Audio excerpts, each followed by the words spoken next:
Good afternoon, everybody. Welcome in to the beginning of week 16 of the NFL season.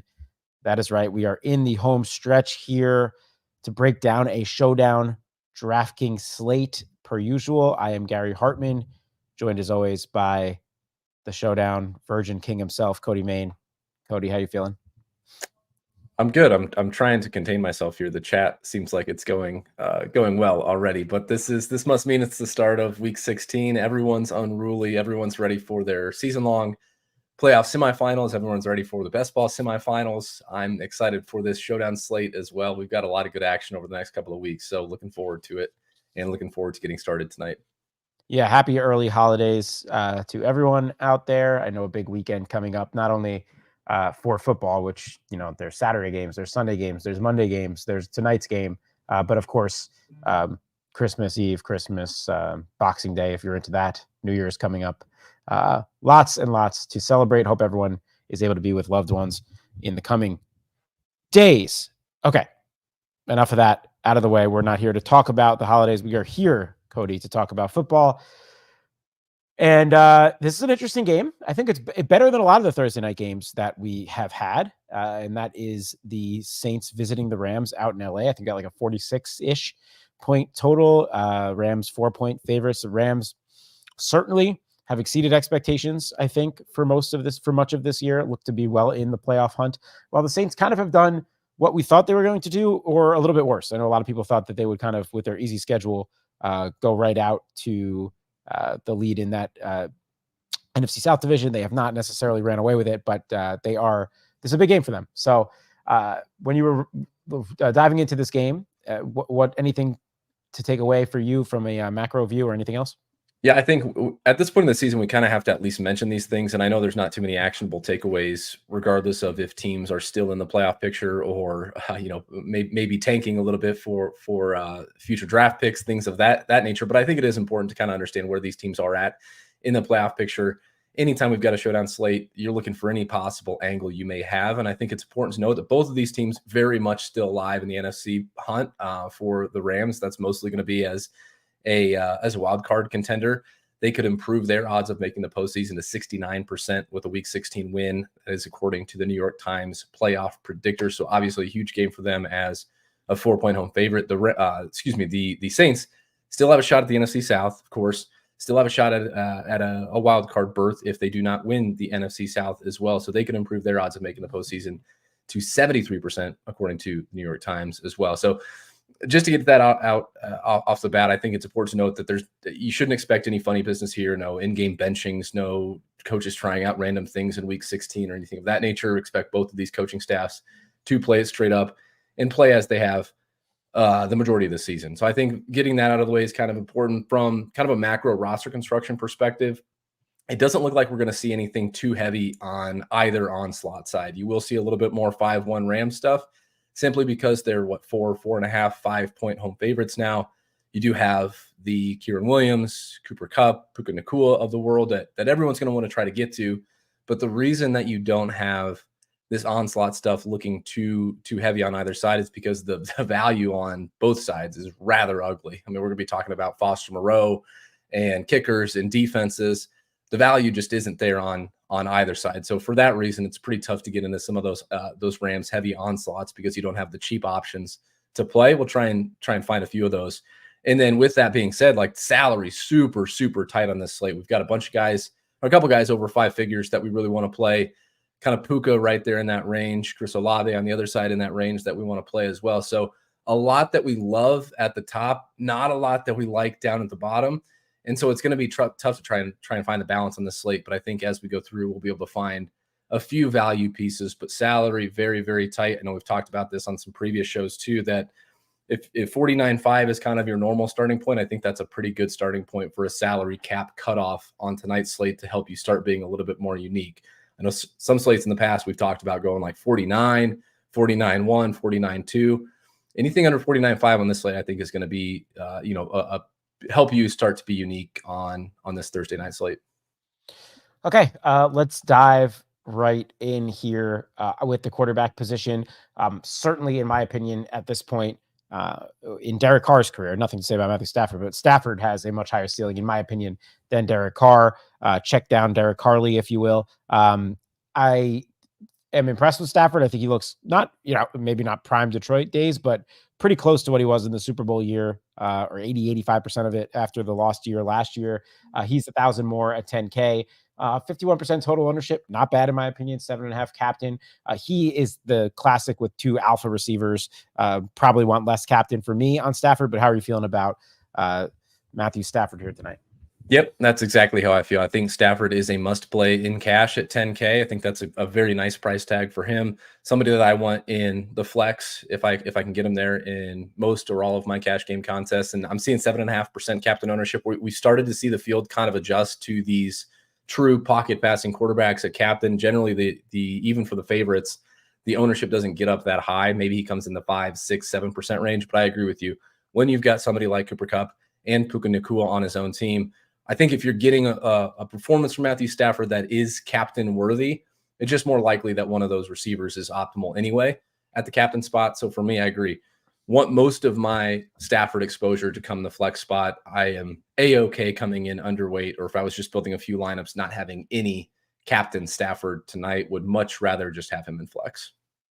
Yeah, and I do think I want him in flex more often than I don't. So I wouldn't mind at all coming in over that 51%. Again, everything's slate dependent. We talk about pricing being tight. So it maybe is easier said than done. But that is kind of what I'm interested in. Derek Carr, meanwhile, is what, the 6th most expensive guy on the slate, but you can understand why. Last week's 20-point game, he had 20.3 DraftKings points against the Giants. Only his 4th game all year cracking the 20-point mark, and he has no games over 22 DraftKings points. So this is a guy that's been like right at 10, 11, 12, 5, 8. Like, I just don't know what kind of ceiling is here these days for Derek Carr, throwing the fact that the Rams have been a pretty good defense throughout most of this year. And he's one that I'm like, you know what, if I don't end up with much Carr, I'm okay with it. Yeah, the Rams defense has been, average or above average, whichever way you want to slice it, against the pass and the run. And now they're 4.5 point home favorites. The one thing that I think you can say to Derek Carr's benefit is, outside of Michael Thomas still being on IR, we're looking at now a mostly healthy pass catching core and running back room kind of around him now. We've got Taysom Hill, Alvin Kamara, Kendrick Miller's expected to play in this game. Jamal Williams is back, full complement of backfield weapons. And then we've got Chris Olave is going to be in this week. Rashid Shaheed obviously still there as well. So I think that's the one thing you can say to his benefit, is that we're starting to see a full complement of weapons around him. I still think even at 9K, not necessarily a cash game must. And certainly in tournaments, 5.6% of captain ownership, coming in way under that number. Again, if I was building just a few teams, would be totally fine not having any captain Carr lineups on tonight's slate. I think, and this kind of becomes a cop-out answer because the correlation is so obvious, but I think most of my Derek Carr exposure tonight is going to be in the flex, probably around that 40 to 50% number, in lineups where I'm rostering either Captain Kamara or Captain Olave, or even some Captain Shaheed stuff that we'll get to in a second here too. But I don't find the need to get to too much Derek Carr, even where I think, the 9K price tag has him reasonably priced. I just think even for cash, I just think there's better options. Yeah, I agree. And I really only want him in those times where I'm kind of leaning into one of those 3 skill position guys for the Saints personally. I think that's the way I would approach Carr at 9K. Okay, yeah, pretty straightforward quarterback conversation there. Let's go to running back, 2 studs in this game, starting with Kieran Williams, who's just been, like the Christian McCaffrey role, one of the elite roles in all of fantasy football. The Rams love this guy. They'll give him work in any matchup, any situation, matchups, whatever. Not the best, but I with someone like him, first of all, that I think is a pretty good player to begin with, but then you mix that kind of volume in, and I'm just interested in every type of lineup here in one Kieran Williams. Yeah, I think Kieran's awesome. I mean, I don't know if there's any negatives to say about Kieran Williams at this point. We've kind of cleared any of those question marks coming back from his injury, his kind of early to mid-season injury. He's going to get that full workload. I kind of wrote about it in the article too. Like, maybe it's CMC is the only running back that's got a better role in the entire league right now than Kieran Williams. And, for that reason, when you get a player like that priced at 11.2, he's at home as a 4.5 point favorite. against what's been a little bit more of a vulnerable run defense from the Saints of late, I think you kind of just sign up and roll with the punches, and you're going to get a little bit reduced ownership here than maybe you normally would because you have other attractive options on his own team. But I think when you look at any sort of analysis here, whether it's sim related or we're looking at optimals, I think you're going to get more Kieran than the 62.1% ownership we have, and probably more Kieran at captain than the 18.3% we have as well. It's a true bell cow role for him. He's handling more than 75% of the team's carries. He's handling virtually every opportunity on the ground inside the red zone and inside the 5-yard line. And then, of course, has been dominating as a pass catcher as well. So very, very few holes to poke in Williams' outlook tonight. I think the only thing you could talk yourself into is maybe he steams up a little bit more than we have. And if he does, that probably pulls more ownership from guys on his own team or guys in his own price range. And then maybe at that point, those guys become more attractive. But I think if you had one player in the slate where you could put him in 100% of your lineups, he's that guy for me. Yeah, I totally agree. He's the most expensive player on the slate, but the role and the numbers speak for themselves. I mean, the guy's got 953 rushing yards through only 10 games. He's closing in on about should probably crack 1,000 yards tonight in only 11 games. Not to mention what he adds through the air there. 11 total touchdowns on the season.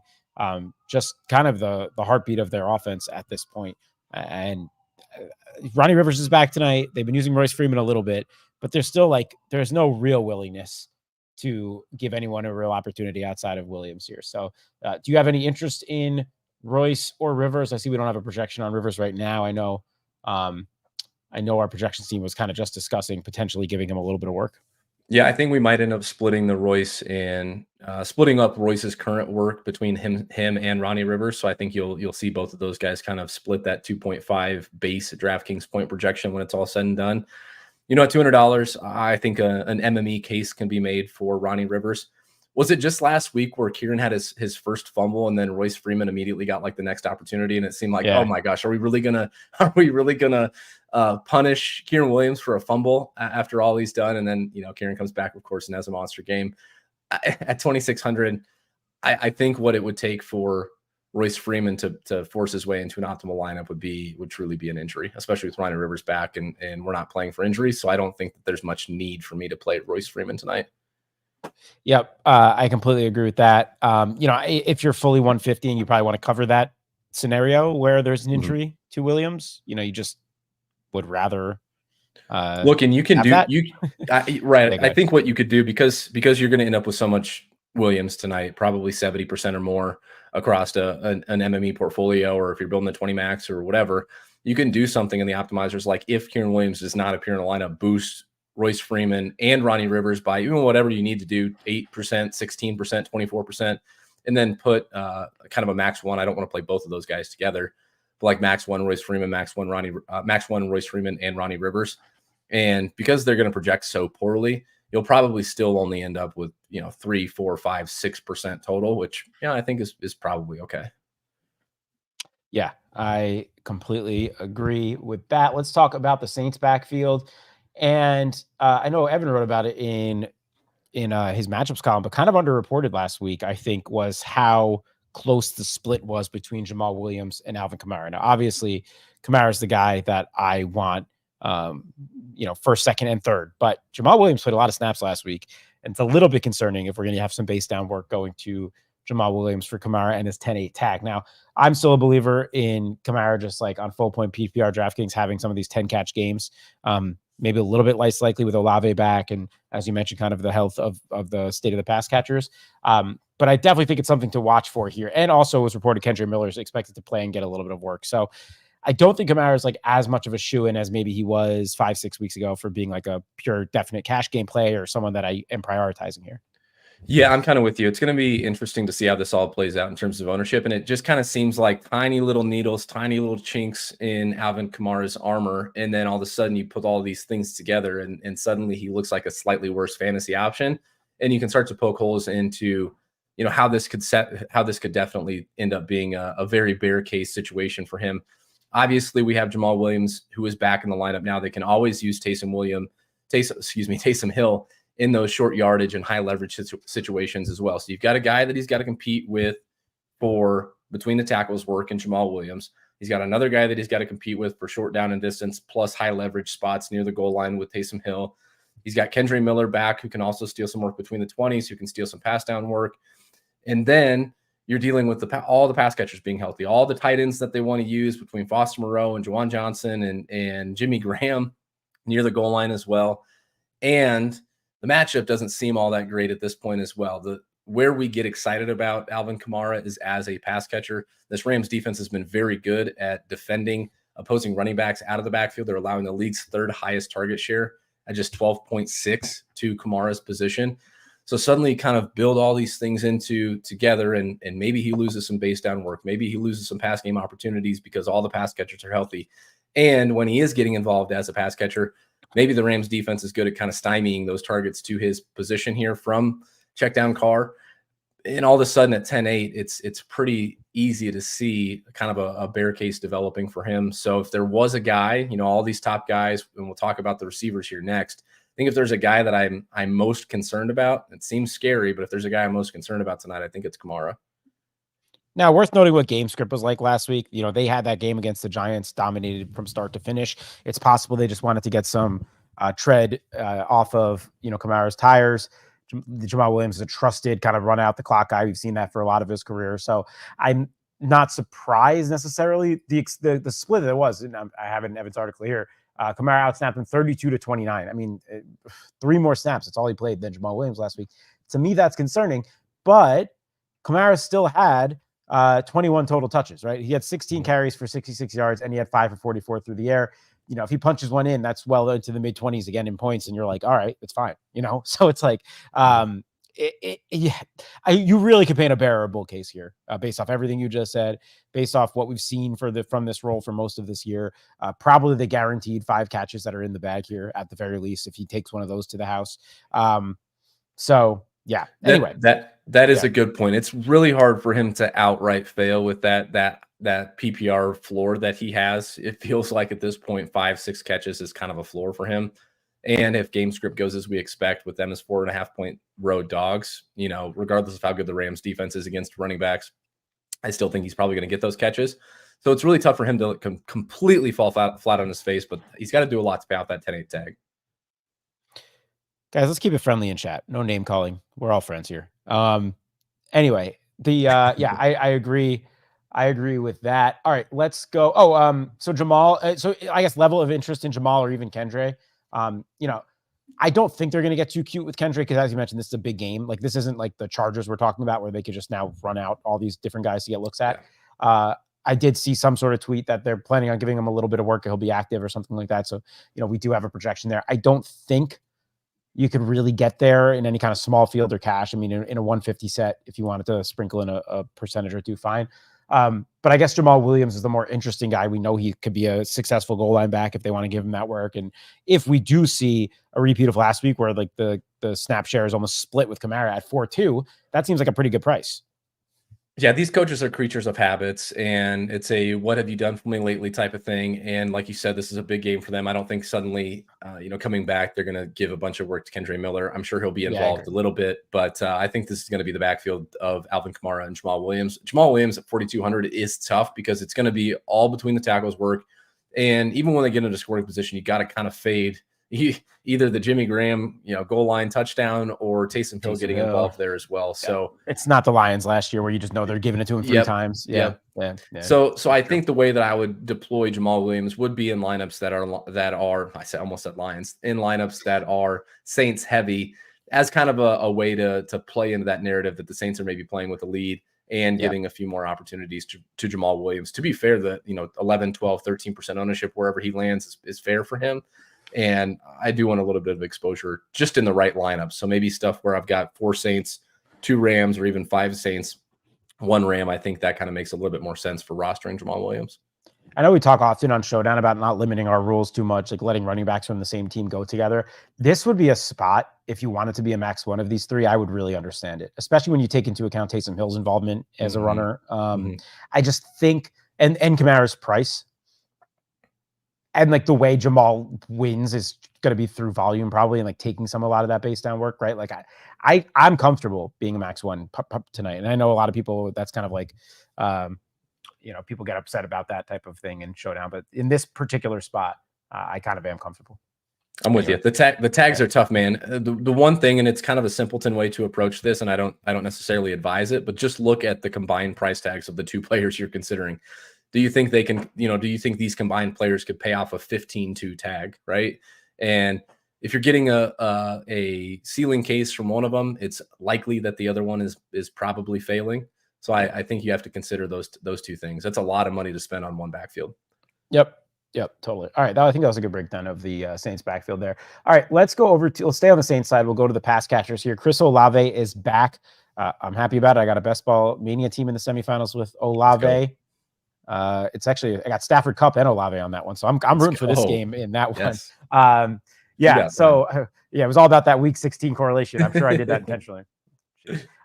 Anyway, yeah, so Olave, to me, this is a pretty interesting spot, right? And I think you broke it down as far as like specific wide receiver matchups for the way the Rams defend. I think this is a pretty solid spot for Olave. The 8.6 tag ultimately, I think, is also pretty good for what his ceiling is. He'd been like 100 yards or a touchdown in every game before he got hurt.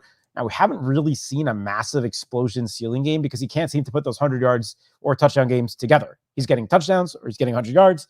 He's getting 6, 7, 8 catches, but he's not doing it all together, right? So we have like a 7 for 114, no touchdown. We'll have a 6 for 46 with a touchdown. And so all we need is one of these 115 and a touchdown, and boom, we're in the high 20s for DraftKings points, which at 8.6 you'll take all day.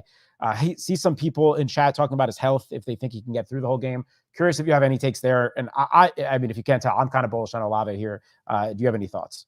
Yeah, I like Olave, and he's one of the price tags that stood out almost immediately. I know no one is excited about Derek Carr. I know a lot of people aren't excited about the Saints passing game, but I think even in ugly overall pass game environments, alpha wide receiver ones can definitely separate.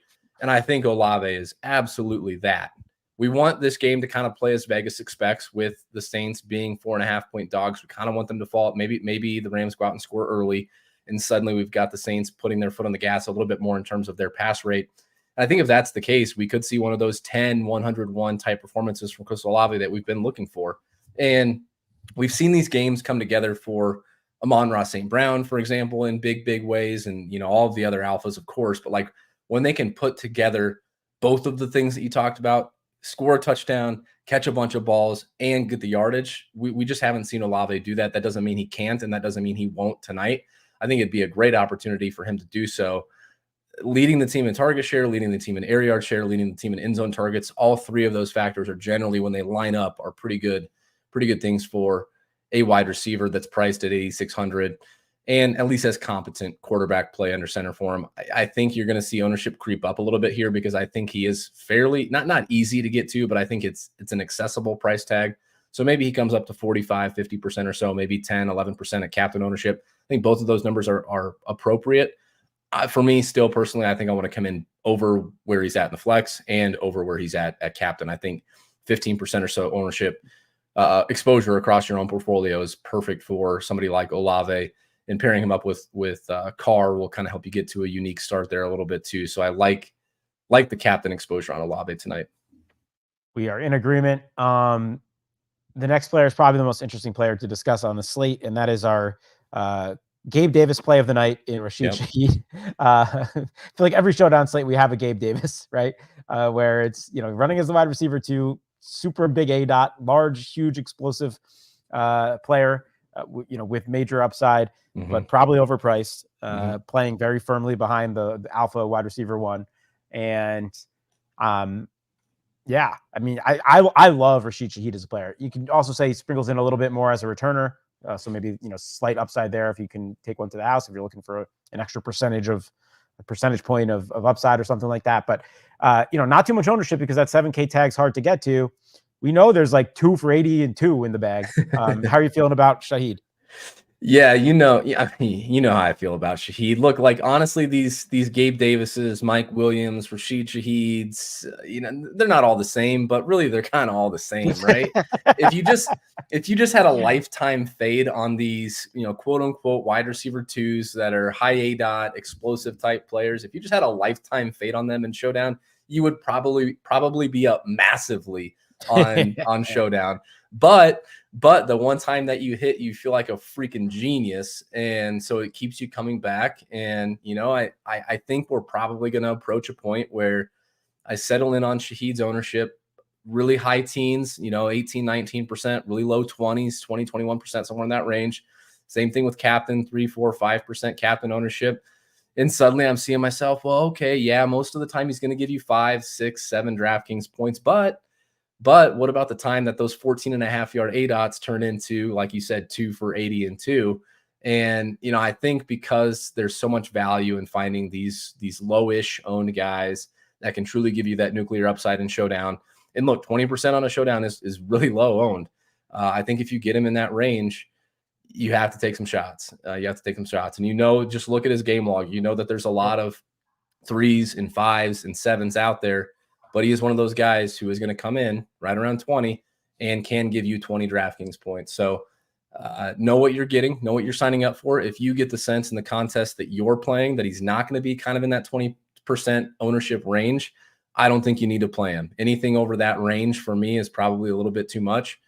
But I think that you should take shots on these players that have that type of upside when they're going to be this low owned.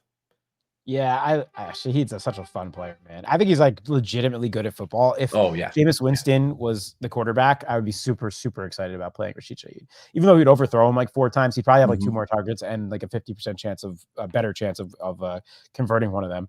Game log 6.6, 2.9, 7.4, 5.2. Okay, those are his last 4 DraftKings games. So nothing over 7 points.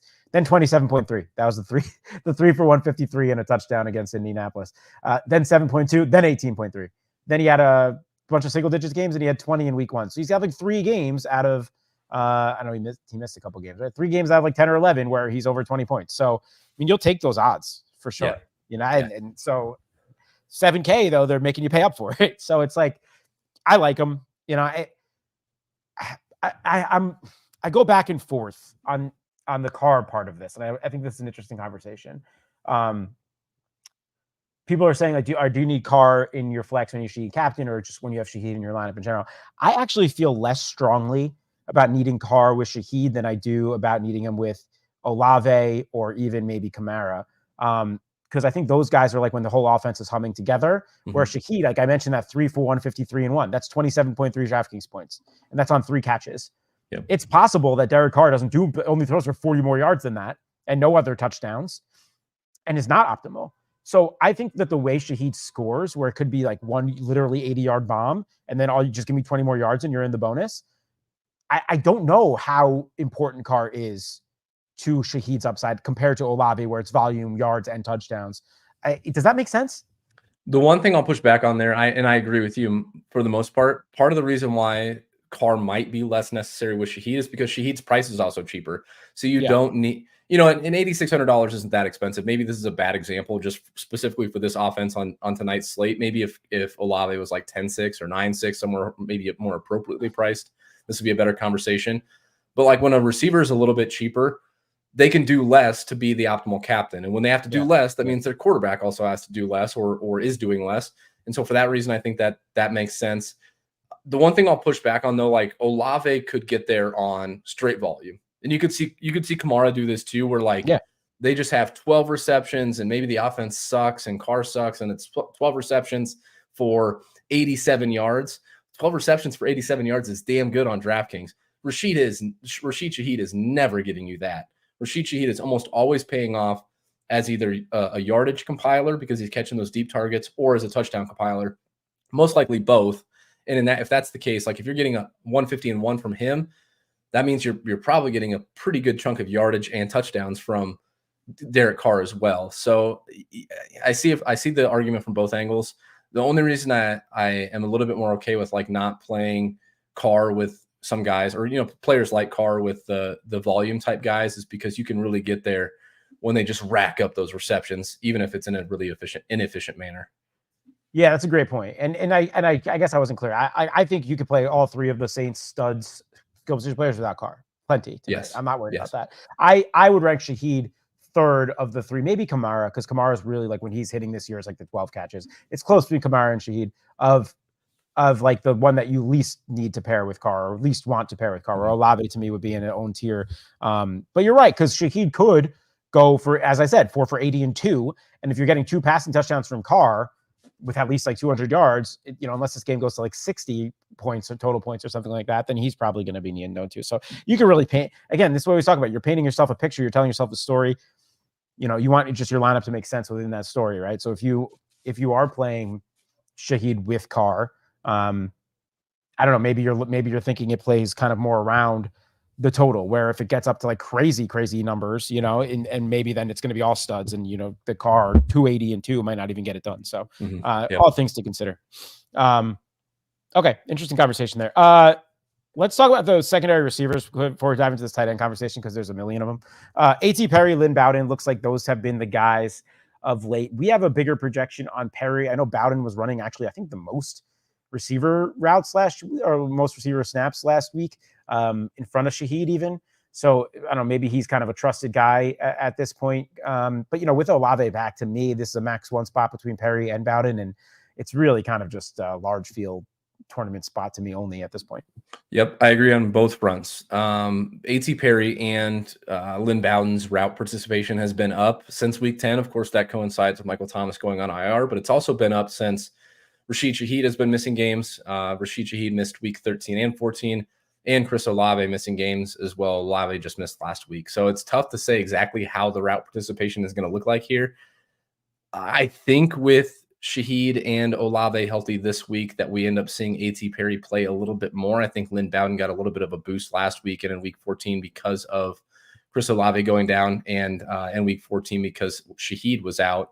So I think we probably see this look pretty close to a 50-50 split for like the wide receiver 3 duties between A.T. Perry and Lynn Bowden.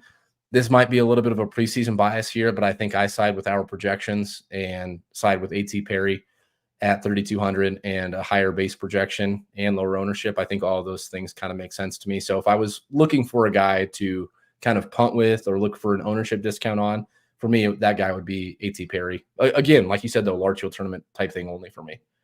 Okay, and we do have 4 tight ends here if you want to consider Taysom Hill a tight end. Let's have the Taysom Hill conversation before we dive into Jawan, Moreau, and Graham.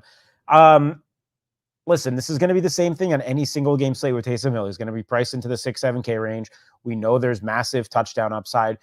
He'll break 1 out of every 5 slates or so, in my opinion, 1 out of every 6 slates. And then there's a chance that he plays 14% of snaps and does nothing. I think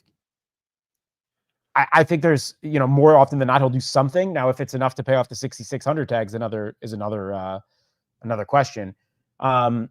You have any Taysom Hill thoughts? Because to me, it's always like throw my hands up in the air and just guess. These players are tough, man. Like true outliers. And I'm not even talking like a Devin Achane outlier, or earlier in the season when it was Keaton Mitchell was kind of an outlier from a yards per carry perspective. This is like, if Taysom Hill scores a touchdown, or God forbid he scores 2, he's probably going to end up being optimal. And if he doesn't do either of those things, score 1 or 2 touchdowns, you're so happy you don't have him, because he's not going to give you anything from a volume perspective, that it truly comes down to whether or not you can guess if Taysom Hill's going to find his way into the end zone or not. Volume is basically non-existent if you want to talk about him as a pass catcher. 7.1% target share, 5.3% air yard share. Obviously, a majority of his value does not come as a pass catcher. It comes as kind of a running back, if you will. Even there, though, 19.2% of the team's rushing attempts, 35.6% of the red zone attempts. Where it really gets hairy is 43.8% of the attempts inside the 5-yard line. So if they find their way near the goal line, are they going to pull out Alvin Kamara or Jamal Williams and put Taysom Hill in there to take those rushing attempts? And if they do, then you start to get nervous if you've got a fade on Taysom. I think he's priced up so high, and they kind of do this because of, like, I don't know if it's still like the backup quarterback pricing or whatever it is, but the reason I think they price him up at 6,600 is because of that factor of it all. So I think at 6,600, even if he finds his way into the end zone once, you're probably okay with a fade, right? I mean, that's a tough price tag. If he gets 4, 5, 6 rushing attempts and a touchdown, you can probably walk away comfortably. It's those games where he scores 2 that, you end up looking pretty foolish for not having him. So for me, 13 to 15% where I think he probably lands, just not a play that I necessarily feel like I need to make if he's going to have to beat me on touchdowns.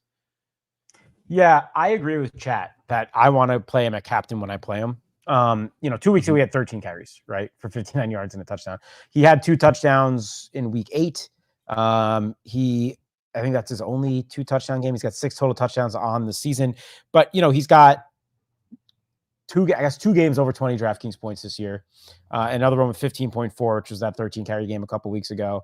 And then besides that, he's like low single digits for the most part. So it's kind of a similar reason to Shaheed is like Shaheed's got a higher ceiling because of like the massive, but like that's why he's priced up. It's because like twice a season, 3 times a season, he will break a slate for you. It's just we don't know when the Saints are planning on utilizing these heavy Taysom Hill packages. We just don't know. It's like impossible to guess. And I want to keep my bases covered, but it's expensive to do it. So I'd rather capture that in captain. Like to me, at 6'6", he can get to 25 points. If I get 6% captain, 3x the field, like I feel okay about that. And like that's my exposure to Taysom Hill type of thing. And if you have Taysom, it's like direct leverage on the rest of the players on his own team, right? If Taysom gets to 20 plus or 25, like he doesn't correlate with anybody. So it's going to take away from Alvin Kamara because there's not going to be those opportunities. Obviously going to take away from Jamal Williams, who's going to do a bunch of his damage near the goal line. Doesn't mean Rashid Shaheed is probably catching long touchdown passes. So yeah, I think that's a takes away from the tight ends. It takes away from all the other tight ends because of the goal line packages. So I don't know if it takes away from Carr necessarily, Jason. Because I do think that there's a path to a 2 touchdown game from Taysom Hill where one's rushing, one's passing. I think you could probably do a negative doc if Hill captain, no Carr and flex, negative and Carr and flex, but I wouldn't completely rule it out. But what I do like, as you say, because he is such a, his upside takes away from pretty much the whole offense. I like him as a bring back at Rams heavy stuff. Like if you want to try that route, I think that's interesting. When you see like 1.5s or something like that. All right. The other guys here, Juwan Johnson, Foster Moreau, Jimmy Graham. Jimmy Graham's been 6 catches. The stats are out there. 6 catches, 4 of them have been touchdowns. He's 1,600. That's a tough thing to bank on. The guy's 37 years old. I don't know if you have any takes there. And then Moreau and Juwan. Moreau's running more routes, but I still think Juwan's the more talented guy, probably more touchdown equity. Max 1 for me on these 3, but how are you handling these guys? Yeah, I'm kind of with you. And look, we never want to conflate the props versus DFS discussion. They're a totally separate thing. But just to tell you what level of confidence we have in Jimmy Graham tonight, our props team took an under 0.5 receptions from Jimmy Graham. Obviously, juice matters there. I think they got like plus 160 or something like that on That's it. That's a great bet. But I don't think Jimmy Graham is at all consistently going to catch 5 touchdowns or 4 touchdowns on his 6 receptions. So whether he goes over the half reception or not, I'm not going to bank on him scoring a touchdown every time he catches the pass. So even 3.6% ownership at 1,600, take it or leave it. MME dart throw for me. The one thing I think that is interesting, I don't really have a great take, and I'm kind of throwing my hands up on Juwan Johnson and Foster Moreau. I will say, in some of your contests that you're playing that are maybe quote unquote sharper or smaller field that are a little bit more driven by projections, because we want to get up to Olave and Kieran Williams and Alvin Kamara and Matt Stafford and Cooper Kupp and Puka Nacua, there isn't a lot of value on this slate. We've already talked about that. The value is pretty gross. The mid-tier priced guys are pretty gross. Foster Moreau's base projection at 4.3 and his $2,000 price tag kind of looks attractive. So I think in some of those contests, you could see this guy check in at like 20, 25, 30% ownership just as a way to fit in all the rest of those studs. So I think keep that in mind. If you think you're being a little bit cute to play him in those lineups, keep in mind that probably will be a little bit more popular in some of the smaller field stuff. And look, Foster Moreau can go out there and throw up a bagel as well, just with the best of them. So not a lot of interest in these guys. Of course, they're going to have to make the player pool because we don't have enormous amounts of value around us. But keep that in mind. I think Foster Moreau's ownership could end up creeping up in some of the smaller field stuff. Yes, indeed. Okay, let's go to the Rams pass catchers. I think a much more straightforward conversation. Had a feeling we'd spend our most time on the Saints wide receivers and tight ends here. This is a very concentrated offense, Cody. It is Cooper Kupp and Puka Nacua, 1, 2, 3, and 4, in my opinion. Now, we've seen the wide receiver 3 get involved here, whether it's been Demarcus Robinson or Tutu Atwell. Those guys are interesting. Looks like we still have Robinson for more work there. I'm curious about that. But let's talk about Cooper and Puka first. Kupp's looked more like himself over the last 3 weeks again after he kind of had those duds for the middle of the season. And, he's 1,400 more than Puka as a result. But, the underlying stuff, if you go read Cody's article, still seems to favor Puka. Similar ownership on both guys right now, similar projections on both guys right now. How are you handling the two Rams receiver studs here? Yeah, look, this one's interesting, and I really like this discussion between Puka Nacua and Cooper Kupp, because Cooper Kupp's 11K price tag really makes things interesting. I think most of the field would look at this and kind of look at the underlying matchup between the Saints perimeter coverage and whether that ends up being Marshawn Lattimore, who I know is eligible to return this week, or Isaac Yiadom. Both of these guys, and really the perimeter as a whole in the Saints defense, has been really good at limiting opposing perimeter wide receivers. And I know Nacua will work out of the slot some, but that's kind of mostly been Cooper Kupp's job since he's returned. I think most people will look at this and be like, okay, well, I want Cooper Kupp because the Saints are more vulnerable to opposing slot receivers. They give up a higher target share to opposing slot receivers. In fact, the highest in the league. And they've given up more DraftKings points per game to opposing slot receivers than they have on the perimeter. But DraftKings wisely priced them, $1,400 apart, where Cooper is 11K and Puka Nacua is 9,600. And so for that reason, I think ultimately Cooper Kupp might get squeezed out and even come in lower than we're projecting right now. And if that's the case, I think he's a pretty sexy leverage piece in tournaments tonight. I love Cooper Kupp, and George mentions the man coverage stuff here. Also, Kupp lines up inside for at least half the time usually, and Saints are a little bit more vulnerable there. I am very much on the Cooper Kupp bandwagon tonight. It's not just because I want him to do well for some best ball stuff. I really like Kupp here. But I was distracted by your analysis when you said Isaac Yiadom is the cornerback two there for New Orleans. That's crazy to me. I didn't even realize that. That was a journeyman guy that had a terrible season on the Giants like 3 or 4 years ago. And hey, good for these guys for never giving up. That's cool. Cool for him. Second fewest DraftKings points per game to perimeter wide receivers. And they're defending the league's highest target rate to slot receivers, 36.9%. George puts in the chat, Cooper Kupp's target share versus man, extremely high. Saints play a lot of second most man coverage in the league. All of the, and we hate to get too wrapped up into like this kind of micro takes where, you're looking for things to kind of fit your own narrative a little bit too. Right. But I think all of the signs are pointing to, if you had to pick just straight up price ownership excluded, I think all signs are pointing towards this being a Cooper Kupp game. And this isn't to say Puka's a bad play. I still think Puka's a very good, but Puka's a awesome receiver, having a historic, rookie receiver season, no doubt. But I'm encouraged by what I've seen out of Kupp the last couple of weeks, and look to see him continuing it tonight. All right, before we talk about Higbee, Allen, how are you feeling about these Demarcus Robinson Atwell projections? Are there, Atwell's much cheaper. I know Demarcus Robinson's filled in admirably for Atwell in these wide receiver 3 roles. He's been an interesting guy on my cheap wide receiver volume article the last couple of weeks. But I would imagine if Atwell's available, he steps back into that main receiver 3 role. Do you have any thoughts here? I wish I did, man. It's one of those spots where, like, is the coaching staff going to go back to the guy that was playing well before injury, or are they going to roll with the guy that's been playing well since the other guy got injured? Because I think Demarcus Robinson has kind of filled in admirably since Tutu Atwell went down these last couple of weeks. And even before then, weeks 12 and 13, when Tutu Atwell was healthy, we had started to see Demarcus Robinson work in a little bit more. And I don't know what they're going to do. I don't know if they're going to go right back to Atwell now that he's back, or if it's going to be more of a 50-50 split like we'd kind of seen in weeks 12 and 13. And I know the price tag it matters a lot here. I know the price tag matters a lot, but I'm kind of inclined to side with our projections where we have Demarcus Robinson being involved a little bit more, 6.9 base projection versus Tutu Atwell at 4.1.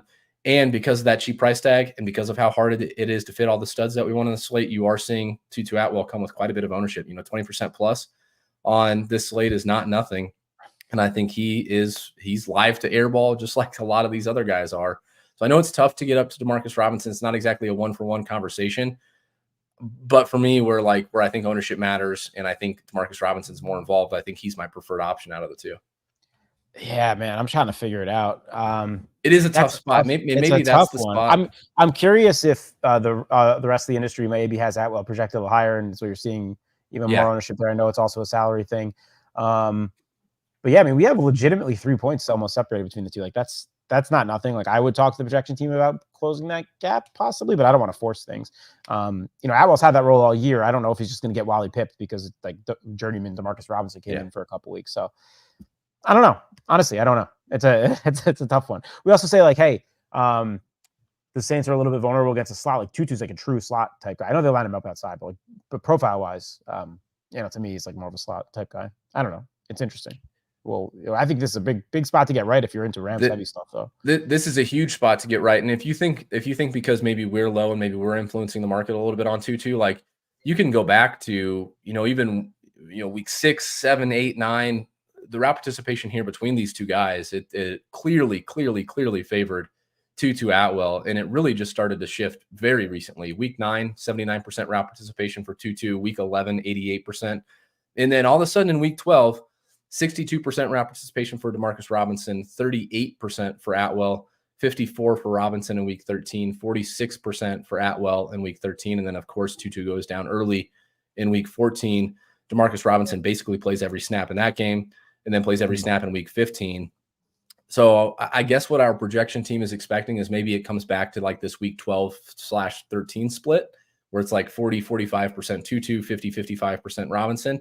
But if you think it goes back to kind of this early season split where it really was Tutu Atwell on every single snap, then I think you could get, it's one of those spots where he's 2,800. He's going to be 20-ish% owned. If you get that right, then you can get paid off in a big way. Yeah, I didn't realize that it had been trending even before that Tutu injury towards DeMarcus. So like that, it's a really tough. It's very tough. I mean, I think we have the best projection team in the business. So I trust our projections. Last note I'll say about this. You know who can use DeMarcus Robinson right now? The Kansas City Chiefs can. Yep. Anyway, all right, tight ends here. Davis Allen, since he kind of had that opportunity when a couple weeks ago when Higbee was out, I think kind of showed the coaching staff something because he's out there and I see him catching a couple balls. It seems like 2,200 versus Higbee's 58. Now Higbee still will be the guy I want here. Honestly, for the most part, I'm trying to stick to the receivers here, I think, but I don't think you should be rolling out either Higbee or Allen in any kind of tournament builds here.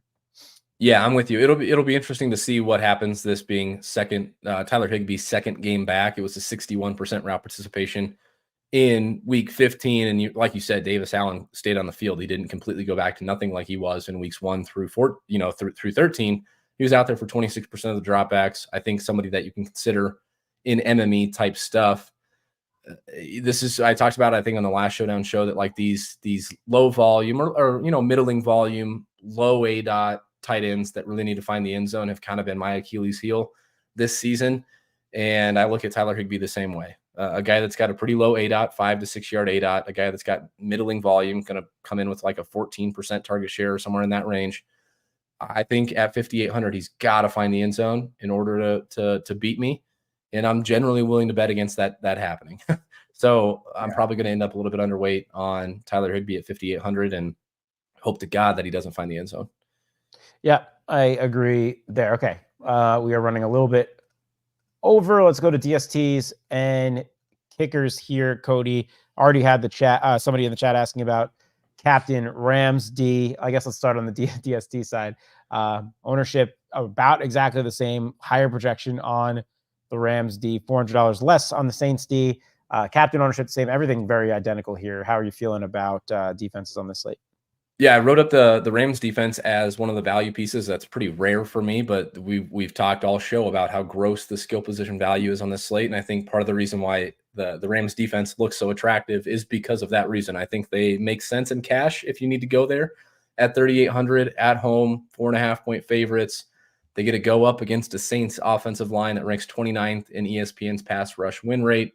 They get to go up against Derek Carr, which seems like a lock to throw over 0.5 interceptions. So you've got that kind of in your back pocket as well. I think the Rams defense at 3,800 makes sense, and really not much difference between the Saints at 3,400. Obviously, they're on the road. They're underdogs. We've talked about how good their perimeter secondary is already on the show, and I think that you've got a team in the Rams that wants to drop back quite a bit.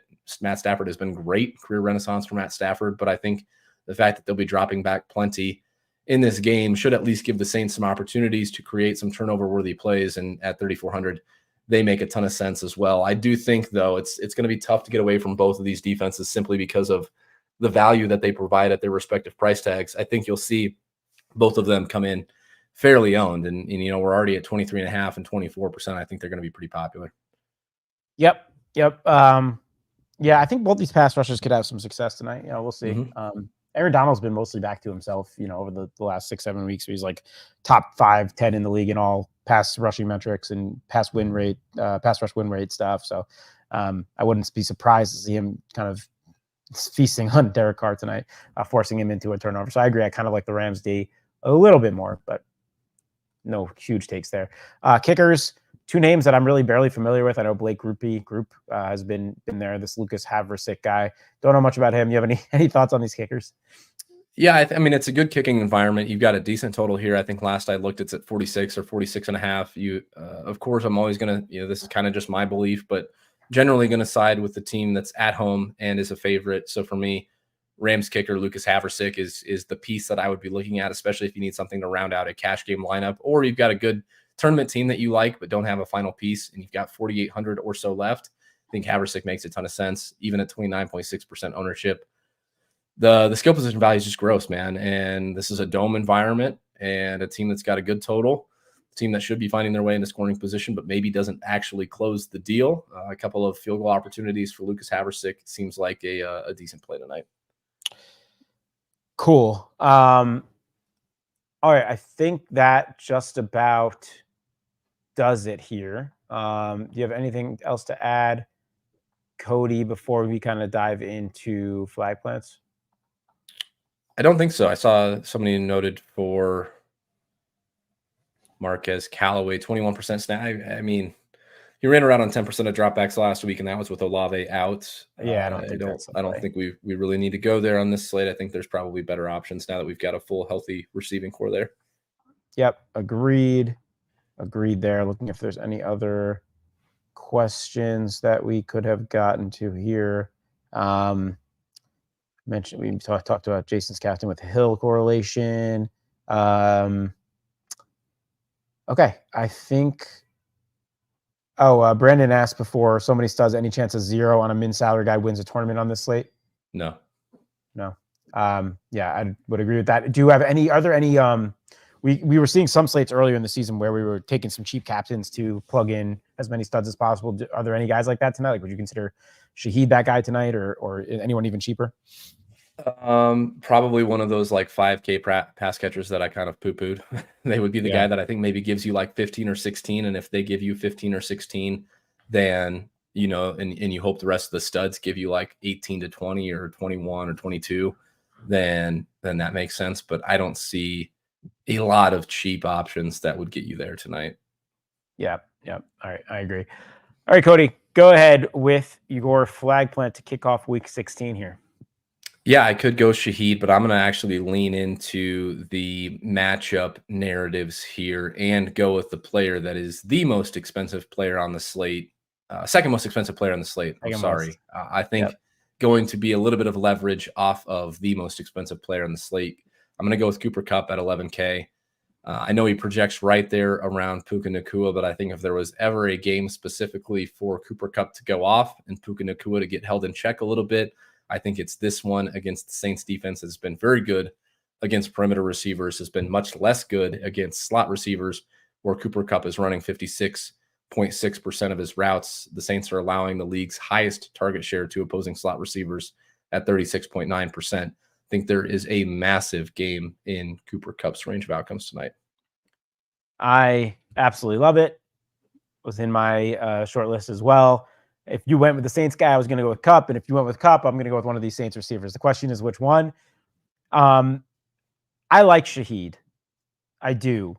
But I do think that, and I think somebody in chat kind of mentioned something like this before, which I think was sharp. I think the Rams are going to have some success getting pressure on Carr tonight. And that makes me scared to take a deep threat. So I think Kamara's interesting if he gets his full snap share. But I also think Chris Olave can get a lot of the middle of the field work. I think he's pretty much 100%. 8.6 for Chris Olave is a very cheap price, in my opinion. Again, he hasn't done it all together with the 100 yards and the touchdown together, but all it takes is one. He's done both of those things many times this year. We're both taking the wide receiver one on both teams, so give me Chris Olave. I think it's a really interesting way to play it, is getting both Kupp and Olave in your lineups and then potentially fading the running backs. Now, that's scary because I think Kieran Williams is an excellent play. Don't get me wrong. I think he's great. But if you're taking Olave and Kupp, it's going to be hard to get him in too much. So, maybe it's just kind of the way we're looking at it. 46 over under. Vegas can see it going either way, it seems like. But there you have it. We like the wide receiver ones here tonight. All right, Cody. I think that'll just about do it here. Anything to plug for the people as we kind of wind down the regular season? Yeah, we will have the sim analysis up on the site probably shortly after we get off the show here. And as always, it's a busy week. It's been a busy couple of weeks. The NFL slates have been separated in a way that has created more Showdown slates. So if you enjoy the Showdown content, please check out the site. We will be up on for the 2-game Saturday slate. We'll have projections and ownership up for that. We will have separate projections and ownership for each Showdown slate. Of course, as Jason says, hit the like button. And then, of course, we'll be back for the Sunday main slate, Sunday Showdown. And then there's a Monday Christmas slate. So we'll be back for that 3-game slate as well. A lot of football action. We absolutely love it. And thank you all for joining us. I'll let Gary close it out officially. Yeah, keep your eye on the website. Please go check out any subscribe tabs. I know for NBA, we launched a sale for holiday time here. If you go to establishedrun.com/-NBA/subscribe, you'll check out everything we have going on over there. Our first sale of the season. We continue to crush the DFS and the prop streets. I am heading over there for a shift that starts in 45 minutes for an 8-game NBA slate tonight. But wish you all the best of luck to kick off this semifinal fantasy football week. Appreciate you all joining. Please do subscribe, hit the like button. This is a free show for all of you. Least you can do is show us that love. We really appreciate it. And happy holidays to everybody. If you do not hear from us in video form before this weekend holidays, I really hope you all have a very, very happy holidays. And thank you all for joining. We'll catch you soon. Take care, everybody.